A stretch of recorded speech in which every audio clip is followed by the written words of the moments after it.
ఈరోజు ప్రశ్న, వాస్తు ప్రకారం పూజ గది అనేది ఇంట్లో ఏ దిశలో ఉంటే మనకి బాగా కలిసి వస్తుంది? అసలు పూజ గది అనేది ఇంట్లో అత్యంత పవిత్రమైన ప్రాంతం. దీన్ని మనం సరిగ్గా గనక పెట్టుకుంటే ఇంట్లో ప్రశాంతత, అభివృద్ధి ఉంటాయంటారు.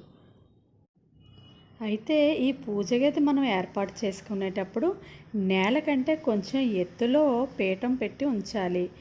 గోడలు లైట్ కలర్స్ వేయాలి. తెలుపు, లేత పసుపు రంగు, అలాగే లేత నీలం రంగు బాగుంటాయి.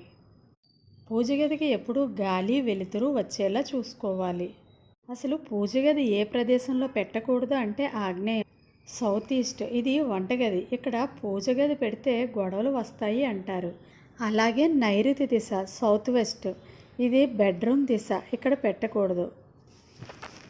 అలాగే విరిగిపోయిన విగ్రహాలు, ఎండిపోయిన పువ్వులు అస్సలు ఇంట్లో ఉంచకూడదు. అలాగే పూజ గది తలుపు ఉత్తరం లేదా తూర్పు వైపు తెరుచుకునేలా ఉండాలి. ప్రతిరోజు దీపం వెలిగించాలి. ఇక పూజ గది పెట్టే బెస్ట్ దిశల గురించి తెలుసుకుందాం. ఈశాన్యం, నార్త్ ఈస్ట్. ఇది అన్నిటికైనా ఉత్తమమైన ప్రదేశం. దీన్ని దేవతల మూల అని అంటారు. ఉదయం సూర్యకిరణాలు ఇక్కడికి వస్తాయి. దైవశక్తి ఎక్కువగా ఉంటుంది. తూర్పు దిశ, ఈస్ట్. ఈశాన్యం కుదరకపోయినట్లయితే ఒకవేళ తూర్పు బెస్ట్ అని చెప్పవచ్చు. ఇది సూర్యుడికి ఎదురుగా ఉంటుంది. ఇక ఉత్తర దిశ, నార్త్. ఇది మనకి మూడో ఆప్షన్.